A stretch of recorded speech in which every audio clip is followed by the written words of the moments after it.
বাংলা যেমন লুট হয়েছে, দেশও লুট হয়েছে। নির্বাচনী বন্ড তার সব থেকে বড় প্রমাণ। নির্বাচনী তহবিলে এ ভারতবর্ষের যে সমস্ত অসাধু বিজনেসম্যানরা, তারা সরকারি খাজানাকে যারা লুট করেছে, তারা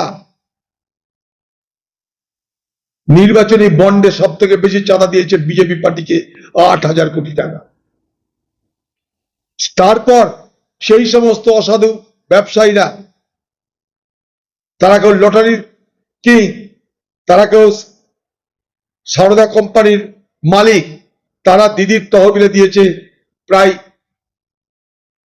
কয়েকশো কোটি টাকা। তার মধ্যে লটারি কিং ম্যাড্রাসের সে দিয়েছে 600 কোটি। সুদীপ্ত সেন সারদা কাণ্ডের নায়ক, সে দিয়েছে 27 কোটি। ভারতবর্ষের কংগ্রেস পার্টি 138 বছরের পার্টি, তাদের ঘরে 1200 কোটি টাকা, দিদির ঘরে 1600 কোটি টাকা। আর